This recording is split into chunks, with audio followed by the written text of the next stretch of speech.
Alright, good to see you. Welcome back to section number 4 on this cowboy that we're doing. We've got him to this point here. Kind of bright there, moving around a little bit. We got him to that point.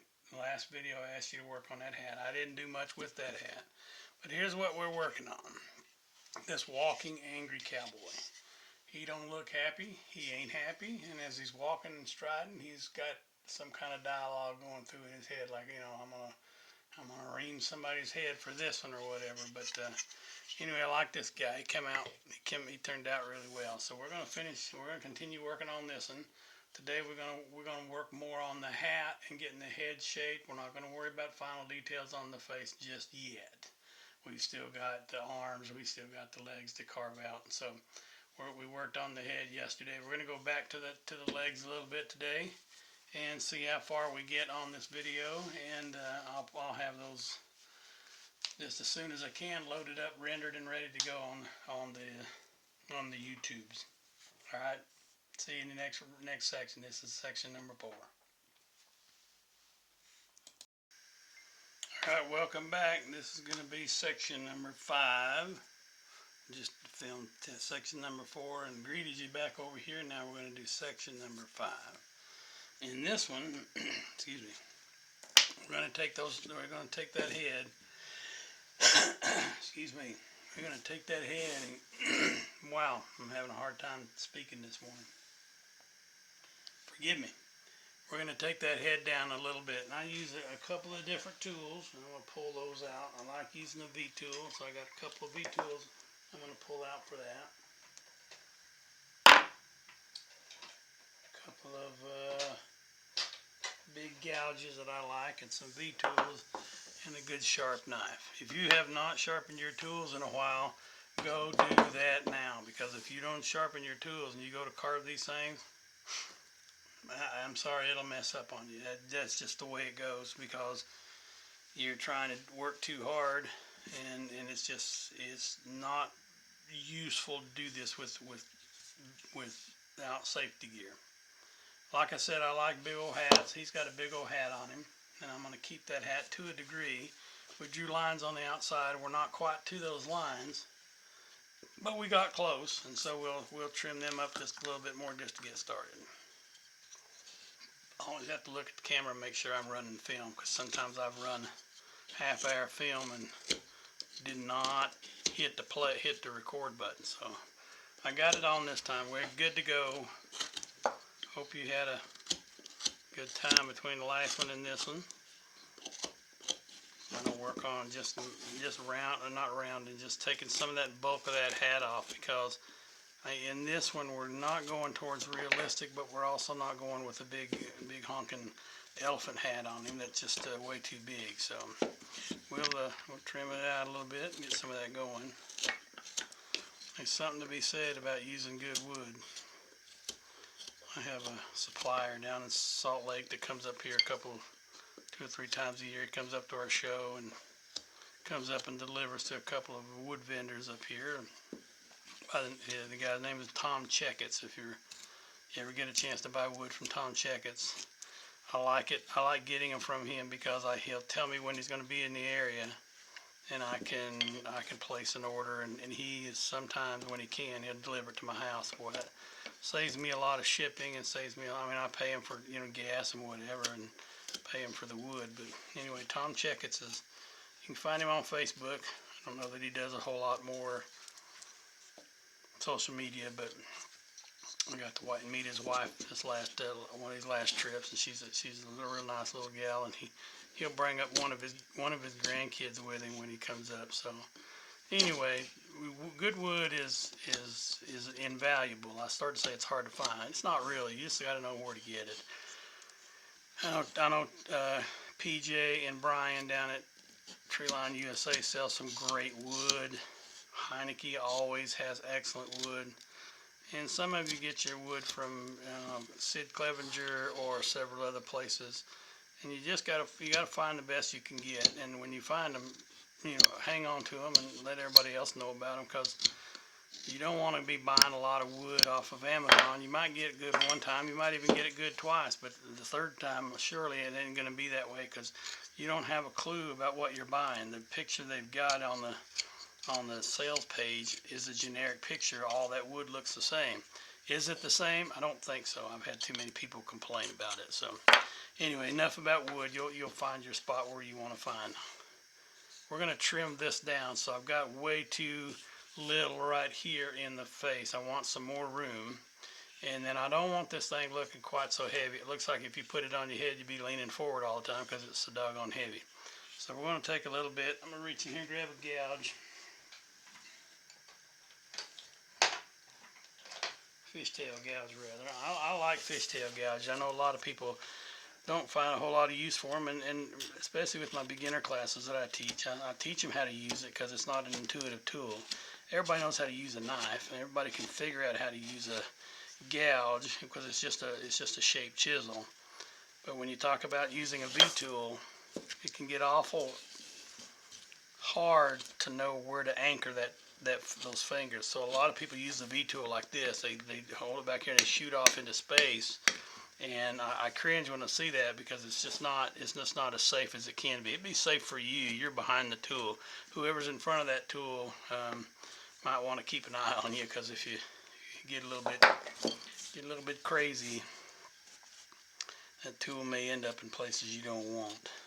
All right, trimmed a little bit more so we get back almost to these upturned part of the brim.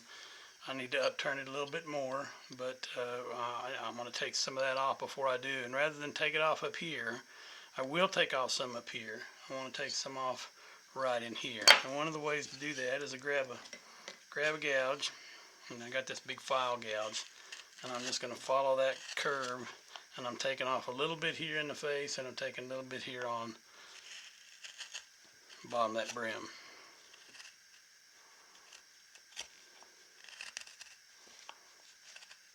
Isn't that just a wonderful sound? I know I say that a lot because I love the sound of a good sharp tool going through nice carvable wood.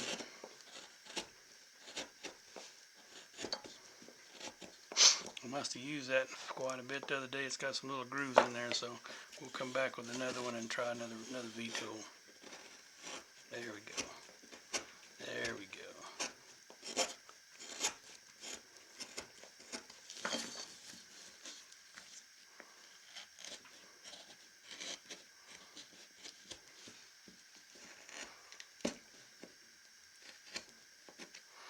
In addition to taking it off up under there, I know I've got to take off some out here too because I got this much of the face sticking out and this much of the face sticking out over here. So I can take some of that off, and I just like to use this big old gouge right here. This just comes right in here. It's a number 9 file, and it'll remove a lot of wood. Sorry, fella, I thought I had a splinter sticking in my palm, and it's kind of uncomfortable. So, see how I'm getting closer out here to this line where I want to be.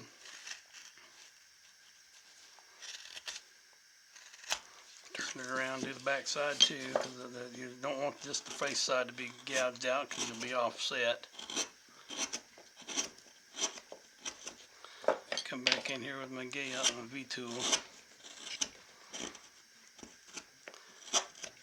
And like I said, there's a lot of different ways to carve. People hold tools in a lot of different ways, and I've discovered my own way. I had, as I said before, I had an accident where I lost a couple fingers years ago, years before I really started getting into carving. I think I had started doing Boy Scout stuff, but anyway, the loss of those fingers just necessitated finding another way. I don't say better because other people do it and they say, well, it don't work for them. Okay, good.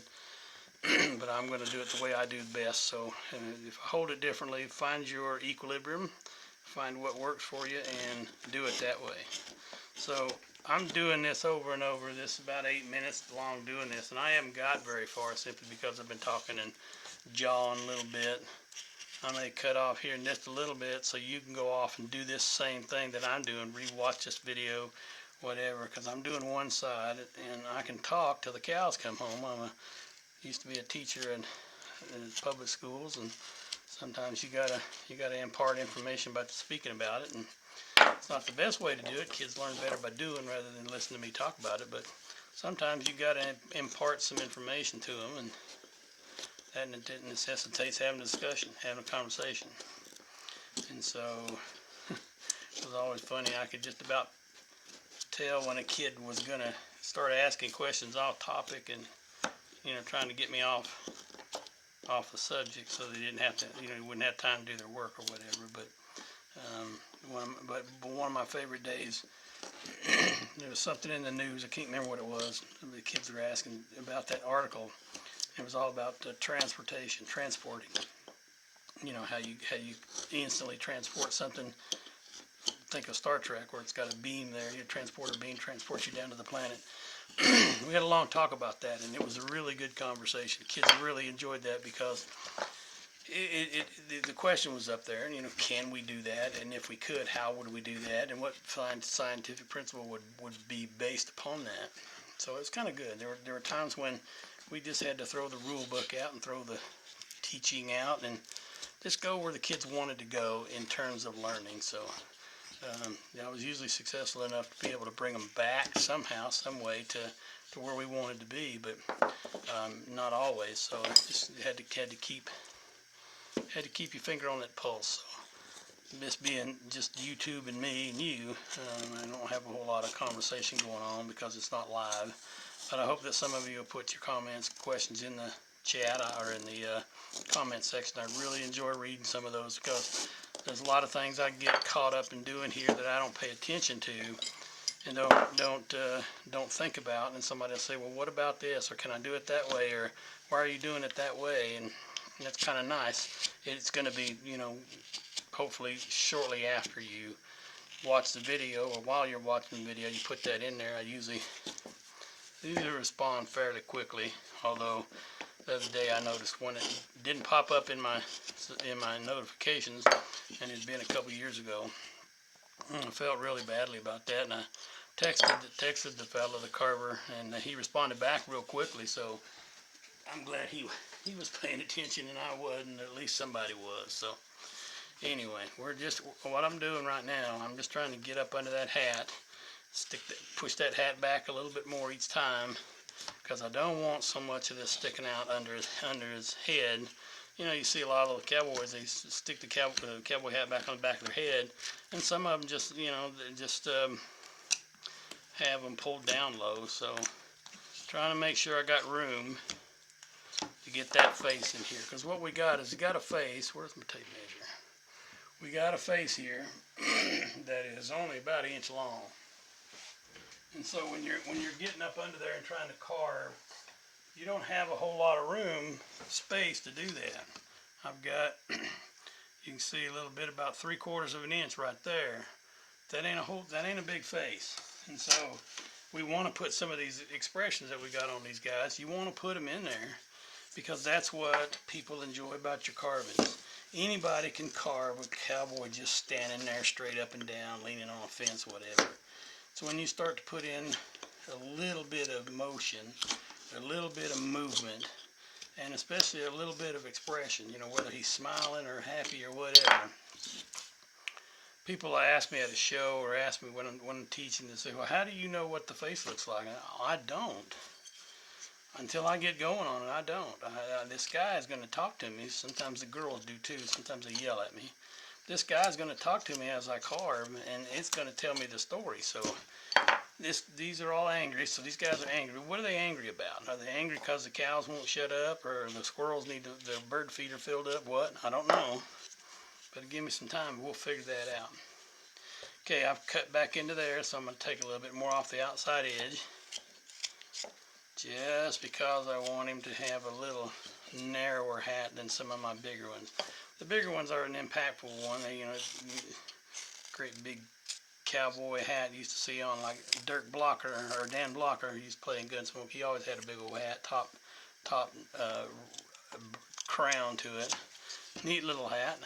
You get those ones that are kind of Civil War hat or cavalry hats or whatever. And nowadays you don't see them quite so much. You see more rodeo hats, but that's all right. Everybody's got his own hat the way they like it. See how that's getting thinner right in there? Now to push that line right back, what I got to do is I got to come in here with the smaller gouge, and I want to come up under the hat. So here's the hat, bottom part of the hat. Here's the top part. So I want to take that, and I'm just going to take this little, I don't know, number 5 maybe, Drake. I think it's a Drake. It's probably worn the thing. Oh, there it is. The Drake I've had forever. And I'm going to go under this hat, and I'm just going to start going straight into the head, under that brim. What this is going to do is makes the hat ride higher up on the head, and that way I can get an ear in there, and I can get some sideburns, and maybe a little bit of hair coming up underneath the hat. Whatever I want to put in there, I can do that. Okay. And then when I get up here to the roll up here, I want to do something just a tad bit different. And what I do is I take this big Denny tool that I've had. It's a 1-inch gouge. I think I showed it on the last video. And I'm going to go in here all the way to about this point right here. It's going to have a severe roll like that, kind of a bend down there. You know, I think of Dwight Yoakam as a country singer. He's got that in there pretty severely. And I want to do that. I'm going to start right there. Make sure this tool has been honed recently, because otherwise it's gonna want to split the wood and leave you marks and whatever. It's not going to give you a clean cut. So if you've not sharpened your tools in a while, take a moment. There's a pause button on here. You can wait. You can wait a few minutes or come back. Rewind works really well too. But you go sharpen your tools, because you're going to need it on going across grain. You're up here underneath that hat. You're at the top of the body. You ain't got a whole lot of room to work with, so you want to make sure you can get that out in one pass. If you got to sit here and piddle, play, and putter around with it, within, you know, what do the Brits call it, futsy? You're going to sit around here and futz around with it, then it's not quite as fun. I mean, I enjoy carving, don't get me wrong, one bit or another, but it's not as fun to have to work something over and over and over. You want to make sure you're getting her done where you need it to go, because I know I use a lot of quotes when I was a teacher, and one of them I used to tell my kids was from Maggie Thatcher. Many of you might remember the Iron Premier Prime Minister of Britain back in the 80s, Margaret Thatcher. She was a no-nonsense lady. She said it like it was supposed to be said, and she'd say, sometimes you have to fight a battle more than once to win it. And so sometimes you got to go back here and carve, because you can't get in there, your tool's not sharp enough, you don't know what you're doing, or the instructor didn't show you what they were doing, whatever. That's just the way it is. That's the way life is. So again, I'm back here on the hat again. I keep going and keep going and keep going, because I'm not as thin as I want to be. I want to be narrow in a little bit more, so I just kick a little bit more. Be careful about taking a lot off, because when you take it off, it's hard to put back on. So you be careful where you're at and what you're trying to do. So I'll end this session here in just a minute for section 5, and we'll just drop right into section 6 on this same video. But I want you to take that time, and I want you to go do it. The back of the hat too. I hadn't addressed the back of the hat, but it's not usually square like that. It's usually rounded. So we'll come out here. It wants to break off back here, so be real careful how you do that. I've had these break off down in here, and I had to play with them and had to make them look better. But if you don't mess up and have to spend time working on something, it's always a better day. See how we got that kind of rounded right in there? Still got this bottom part. I'm going to come up underneath it. I'm not going to carve straight across. Hold it in place. I'm not going to carve straight across. I'm going to tip my knife so it's got an angle back there, to where I'm carving more deeper into the hat than I started. So what it does is it's going to help me to round this part right in here. And we'll just take a little bit off right there. A little bit more, bring that roundness over. Because I want the back of this hat not to be as flat as it looks right now. So I'm going to get up under there. You can do that in a lot of different ways. Sorry. You can do that with a gouge like this. you can come up under here and do that. And the problem with that is you can't see under there very well. And you have a tendency to go too deep, and all of a sudden it's so thin that when you work around that, you're going to knock that corner off. Right now we got that corner about gone, but there's still a little bit left. So when we go to do the other side, we got to make sure we're not going to knock those corners off, because I mean, it's one thing to do a hat that's kind of beat up and worn out. I'll show you a book here. I don't have it right here to hand, but I'll show it in the next video. It's a book about cowboys, and the way the author drew it and the way he talked about it was just, it tells you, you know, some of those guys, some of those cowboys, you know, they can't run out and buy a new hat every other month. They get $30 a month for pay. Didn't go real far. So anyway, I'm looking at this hat. I'm a little bit far out here, which means it's going to limit me to get into that hat. But I'm going to take a little bit of that front off there. Again, just be very careful, and it's like slicing cheese. You don't want to take off too much at a time. So I'm bringing him down more of a curve there. And then we'll go back up under here and we'll do that hat again. What's useful up under here, rather than an 1 3/4 knife, which that Badger State blade is pretty good, 1 1/4, what I want is a more flexible knife. Here's the oldest knife I got, a Drake knife, and what I like about it is I can get up under here and I can get a thin cut. I can get up under here on the front of it where I was working, and I can come back in here and just curl in there. So I'm going in and then curling so that I can get up under that hat and get that curl. I talked about putting that big gouge to it in just a minute. We'll get there in a second.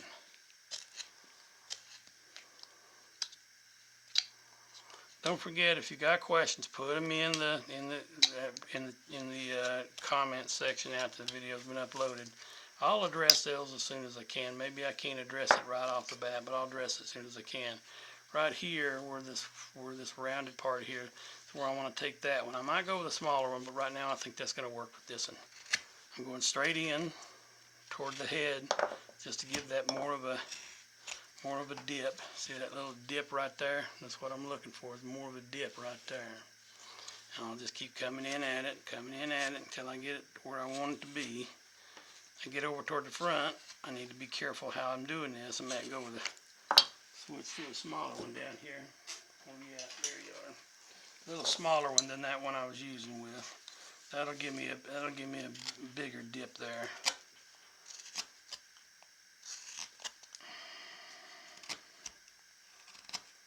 Hear me breathing real hard. Sometimes I have a tendency to hold my breath while I'm doing something that requires my patience and steadiness. So as you get older, you get a little bit of the shakes in the hands, and not a whole lot of fun, but you know, ways to work around that. Anyway, I got that dip going. A little bit more we'll take out and go back to the big one.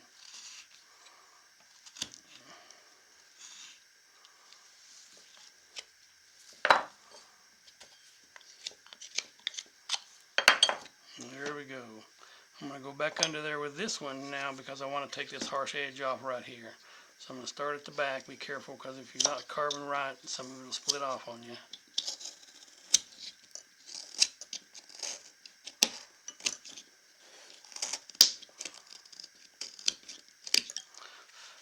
You can't beat a good flexible knife when you're trying to do things. So make sure that you got at least one of them in your toolbox, because it come in handy when it's a flexible blade, and you can get in there and start carving and then curl it around, and it'll give you an opportunity to get that wood out. Now, see how that's getting thinner there, like I like it? I'm getting better. I want to take this off. Let's kind of take a little bit of that off. We can go backwards or forwards, whichever way you need to go, because sometimes if it wants to split off on you, you can turn around and go backwards, and you can get it going the direction you want it to go. I've gotten that about as thin as I want to get it. I don't want to take more off of here, because the more if I move around, as thin as that is, you can see how thin that doggone brim is getting. I move around there, I'm going to take that off, and I don't really want to take that off too much. So we'll go back up here, we'll take some more off of here. I want to get right in there with a good sharp gouge. Make sure I find the right one that'll do it.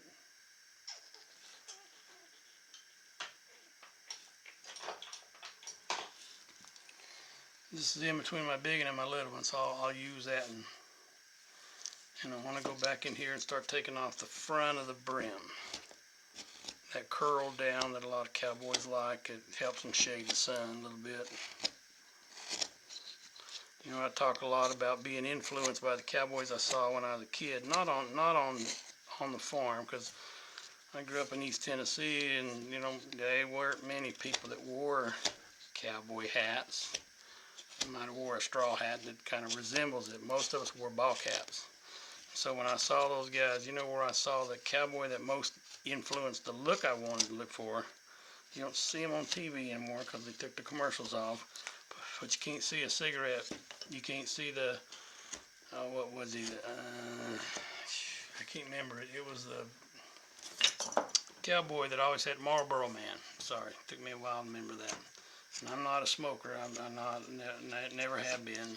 Tried smoking a pipe for a while, but that was stupid because I just looked dumb, and it was dumb. But that's just me. That's my feeling about it was I don't need to put anything in my lungs that don't need to be there. It wasn't supposed to be there. Anyway, to see them cowboys setting up on the horses, and it seemed like every one of them always had a cigarette in their mouth, and you know, good advertising for the cigarette company, but I got a kick out of seeing all the equipment they used and reading Louis L'Amour, having a good old time thinking about being a cowboy. Was that Billy Dean that did a country song, Should Have Been a Cowboy? Love that song. Should have learned to rope and ride. I didn't, so we had ponies every once in a while, certainly not horses. And they weren't very good for kids because they they were only about half broke. So you might be able to get up on them bareback because we didn't have saddles and all that tack. But I feel like I've been thrown off more horses than I actually rode. But that's all right. You can wear the clothes and imagine being a cowboy, but I always enjoyed it. Anyway, all right, we're about 26 minutes right now. I want you to do that with these hats. If you want to leave that front, I'll show you how to do that in the next video. But I want you to do that with that hat. Thin down that brim. Get that groove going in right here. Tuck it up under the head. Take off as much as you need to. When it gets the wrong angle, just come back in here and, uh-oh, he wants to break there. Just make sure you're getting in here. You're getting where you needed to go. Little by little, you can get it off. Just got to be careful. This is soft wood you're working with, so it's not going to always be the easiest stuff to do. But I got faith in you. I've seen you around the carving table, a good portion of you, and I appreciate you coming up and saying hello to me. Whenever we go somewhere next year, we're planning on being in Colorado for the Rocky Mountain Roundup that they do 5 days worth in May. So hoping to see some of y'all then. Anyway, we're going to cut this one off. We're on the 5th one. Next video we'll be on the 6th one. We'll finish working that hat, start working the legs, making them shapely, and then start putting it in the body. I like to get the head and the legs done because that's the way it kind of sets it and anchors it. And that way then I could thin the body, thicken the body, whatever I need to do. So we'll end this in about right now, and we'll see you in the next video.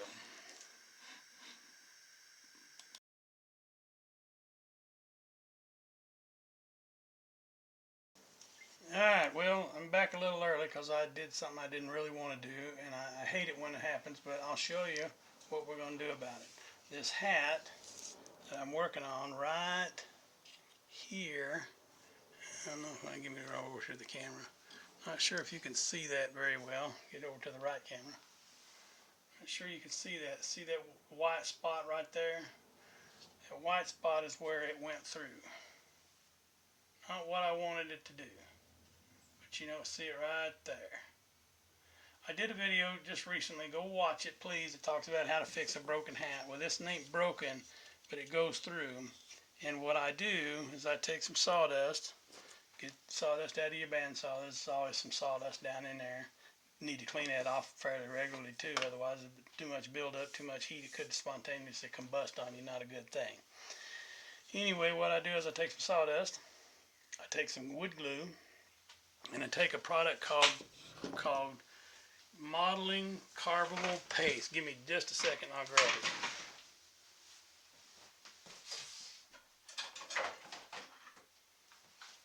I've shown this a couple times on some of my videos, but what I end up using is this stuff right here. Now it's called Galleria.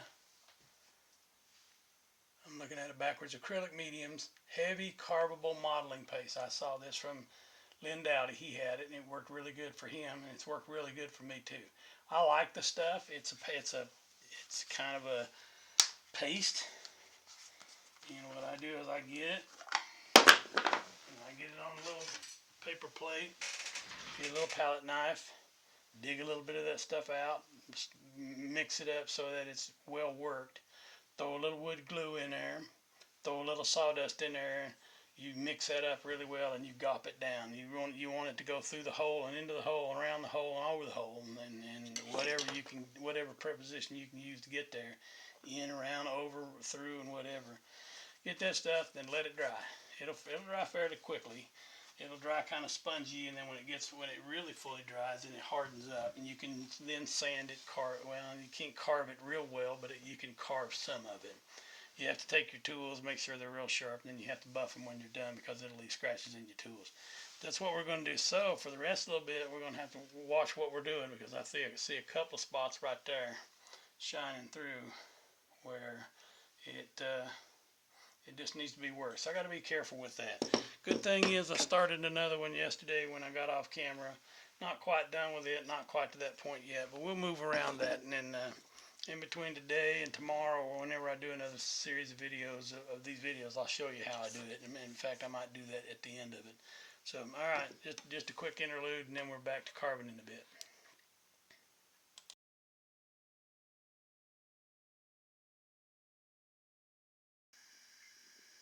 You know what? I said I was going to fix this off camera. I think I'm going to go ahead and do it as a demo. So I'm going to show you what we do to fix that. So I got glue out here on a piece of manila folder.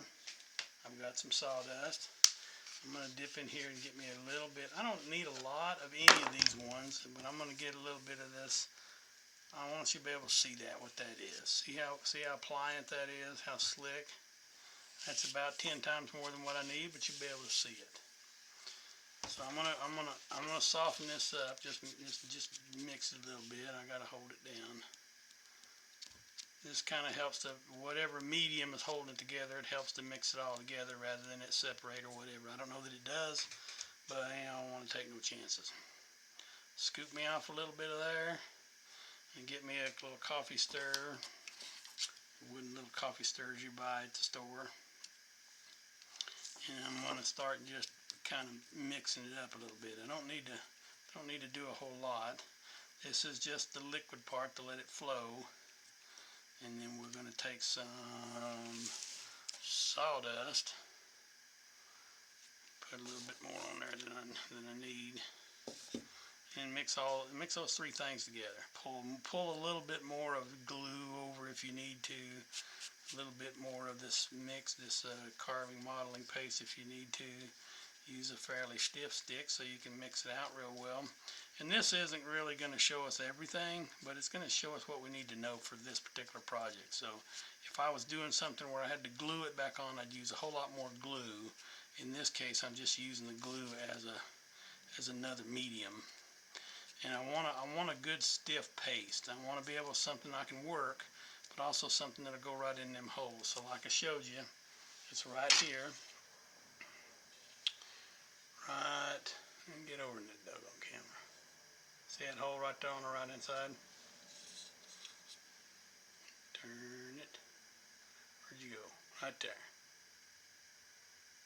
Anyway, we're going to goop them holes up just a little bit. I don't need much, and I don't have to play around with it a whole lot. But I just want to, I know if I don't fix that now, I'm going to forget it's there, probably. And it's already starting to set up. It's going to it's gonna be there, and I'm gonna move my hand around and I'm gonna grip something, and all of a sudden the whole thing's gonna break off, and I'll have to work it anyway. So I might as well take care of that little bugger right now. Underneath the back side, the bottom side, I can add a little bit more here that I wouldn't add on the top. But you know what? We're really gonna sand the dickens out of this thing, and I'd like to say, like Bob Ross says, beat the devil out of it, but we don't have to beat anything. We just got to get it where it needs to go, and then smooth it around a little bit. It's probably not all the way in that hole, but that's enough from the bottom side. I'm off the camera. I apologize, but you know what I'm doing. I'm just moving this stuff around. I've got a pretty good goop of it right there. I'm going to get a little bit more here, a little bit glue, a little bit of liquid, because I want it to flow more. Stay still. Stay still. I'm trying to talk to this wood and it ain't listening to me today. Well, it's an odd day. It's Idaho and it's raining, so we don't usually get that much rain down here in the valley. So, it's throwing everything off. So, flip on that other end and we'll wipe some of that off, because this is glue. It's basically what it is. It's glue and compound. So I want to see if I can get it in there. Smooth it out a little bit so I don't have quite so much sanding to do. But that's going to put an end to the day for right now. I can go to the next one, but I'm just doing that as a way to show you. So anyway, there we are. We got it cleaned up. We got put in. Get some of this light out of here. Be quite so bright. There we go. That's pretty. Is it pretty without more light? That's hard to see. Okay, anyway, all the way in that brim, we got some glue in there. Got it tucked in there. Probably don't need so much on the back side as I got in there, but that's the top, and there's the bottom.